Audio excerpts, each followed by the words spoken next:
आज हम लोग जिस टॉपिक पर डिस्कशन करने जा रहे हैं वो है गिफ्ट। आज हम लोग देखेंगे कि गिफ्ट क्या होता है, गिफ्ट के क्या एसेंशियल एलिमेंट्स हैं और गिफ्ट करते समय हमें किन बातों का ध्यान रखना है।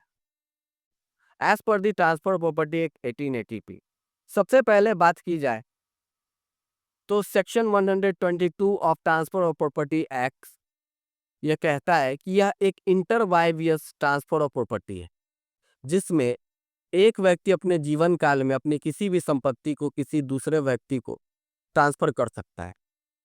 जैसे ए नाम का व्यक्ति अपने किसी भी संपत्ति को बी नाम के व्यक्ति को अपने जीवन काल में ट्रांसफर कर सकता है।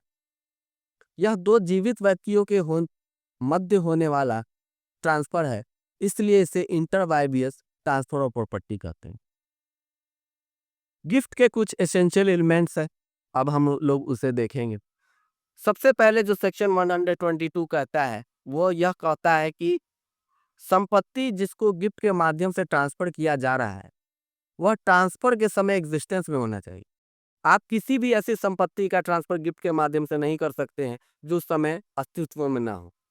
मान लेते हैं आपको 2 साल बाद कोई संपत्ति गिफ्ट, सेल या पार्टीशन के माध्यम से प्राप्त होने वाली हो, आप उस संपत्ति का ट्रांसफर गिफ्ट के माध्यम से आज नहीं कर सकते हैं। दूसरी बात जो section 122 of transfer of property act करता है वो यह कहता है कि आप किसी भी मूवेबल या इमूवेबल संपत्ति का गिफ्ट कर सकते हैं, लेकिन generally transfer of property act immovable nature की प्रॉपर्टी से डील करता है, इसलिए ट्रांसफर ऑफ प्रॉपर्टी एक्ट के अंतर्गत जो भी गिफ्ट होगा वो इमूवेबल नेचर प्रॉपर्टी का होगा। तीसरी बात जो ट्रांसफर ऑफ प्रॉपर्टी एक्ट का सेक्शन 122 कहता है कि प्रॉपर्टी का जो इंटरेस्ट है वो एब्सोल्युटली दूसरे व्यक्ति में ट्रांसफर होगा।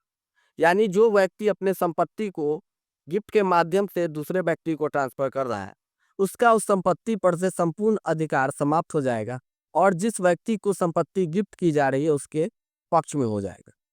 इस प्रकार से जिस व्यक्ति ने गिफ्ट किया है उसका उस संपत्ति पर से संपूर्ण अधिकार समाप्त हो जाएगा। चौथी बात जो ट्रांसफर ऑफ प्रॉपर्टी एक्ट का सेक्शन 122 कहता है कि संपत्ति का हस्तांतरण गिफ्ट के माध्यम से वॉलंटरली होना चाहिए। इसका मतलब है कि जो व्यक्ति अपने संपत्ति का हस्तांतरण कर रहा है वो अपने फ्री विल फ्री कंसेंट का यूज करते हुए अपने संपत्ति को गिफ्ट कर रहा हो। उसके ऊपर जिस व्यक्ति के फेवर में गिफ्ट किया जा रहा हो उसके व्यक्ति के द्वारा किसी भी तरीके का फ्रॉड, अनड्यू इन्फ्लुएंस और कोएर्शन आदि का प्रयोग नहीं किया जाना चाहिए। इसका साफ साफ मतलब है कि गिफ्ट हमेशा अपने स्वेच्छा से होना चाहिए। पांचवी बात जो ट्रांसफर ऑफ प्रॉपर्टी एक्ट का सेक्शन 122 कहता है कि गिफ्ट हमेशा विदाउट कंसिडरेशन होना चाहिए। आपको गिफ्ट करते समय किसी भी तरीके का कंसिडरेशन न लेना है न देना है। अगर आप किसी भी तरीके का कंसिडरेशन लेते हैं तो वो इंटरवाइवियस ट्रांसफर ऑफ प्रॉपर्टी तो होगा, लेकिन उसका फॉर्म बदल करके सेल में बदल जाएगा अगर आपने कंसिडरेशन ले लिया तो। छठी बात जो ट्रांसफर ऑफ प्रॉपर्टी एक्ट का सेक्शन 122 कहता है वो यह कहता है कि आप किसी भी तरीके का गिफ्ट करते समय कंडीशन इंपोज कर सकते हैं डोनी के ऊपर। यानी जिसके फेवर में संपत्ति को गिफ्ट किया जा रहा है उसके ऊपर आप किसी भी तरीके का कंडीशन लगा सकते हैं। जैसे एक व्यक्ति अपने कुछ संपत्ति को किसी दूसरे व्यक्ति को गिफ्ट कर रहा है और वो गिफ्ट के जो डॉक्यूमेंट है उसमें यह मेंशन करवाता है कि डोनी को डोनर का देख रेख उसके जीवन काल तक करना है। इस तरीके के कंडीशन आप चाहें तो अपने गिफ्ट से जुड़े हुए डॉक्यूमेंट में करा सकते हैं और इस तरीके के कंडीशन जो है वो वैलिड माने जाएंगे। सातवां बात जो ट्रांसफर ऑफ प्रॉपर्टी एक्ट का सेक्शन 122 कहता है वह यह कि सिर्फ गिफ्ट कर देने से गिफ्ट के रिक्वायरमेंट्स फुलफिल नहीं होते, साथ में आपको जिस व्यक्ति के फेवर में संपत्ति को गिफ्ट किया गया है उसको उस गिफ्ट को एक्सेप्ट भी करना है। ऐसी भी परिस्थिति हो सकती है जिसमें जिस व्यक्ति के पक्ष में संपत्ति को गिफ्ट किया जा रहा है वो उसे एक्सेप्ट ना कर ले। मान ले एक ऐसा संपत्ति है जिस पर भार बहुत ज़्यादा है, टैक्स बहुत ज़्यादा है या फिर उस पर मॉर्गेज किया हुआ है, उस पर संपत्ति को मॉर्गेज से हट निकालने में इतना खर्च लग जाए कि उस टर्म प्रॉपर्टी का जो वैल्यूएशन है उससे ज़्यादा आपका खर्च लग जाए, तो ऐसी स्थिति में डोनी उस संपत्ति को एक्सेप्ट नहीं भी कर सकता है। तो गिफ्ट का एक्सेप्टेंस भी बहुत ज़्यादा ज़रूरी है।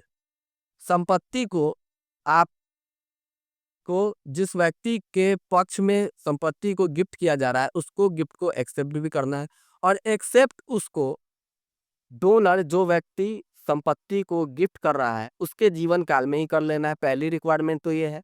दूसरी रिक्वायरमेंट यह है कि अगर डोनर के मृत्यु से पहले अगर संपत्ति को एक्सेप्ट नहीं करता है तो नॉट वैलिड हो जाएगा गिफ्ट। आपको एक्सेप्टेंस डोनर के जीवन काल में ही करना है। अगर डोनर से पहले डोनी की मृत्यु हो जाती है तब भी गिफ्ट वॉइड हो जाएगा। आठवीं बात जो ट्रांसफर ऑफ प्रॉपर्टी एक्ट का सेक्शन 122 कहता है वह यह कहता है कि आप जिस डॉक्यूमेंट के माध्यम से गिफ्ट प्राप्त कर रहे हैं उसका एग्जीक्यूशन प्रॉपर्ली करवाना है। यानी कि आपको गिफ्ट को वैलिड बनाने के लिए आपको उसमें 2 विटनेसेस का होना बहुत ज़्यादा ज़रूरी है। साथ में आपको अपने गिफ्ट का रजिस्ट्रेशन कराना भी ज़रूरी है। मुस्लिम अपने पर्सनल लॉ से गवर्न होते हैं, इसलिए वो 122 जो है ट्रांसफर ऑफ प्रॉपर्टी एक्ट का सेक्शन उसके अंतर्गत नहीं आते हैं।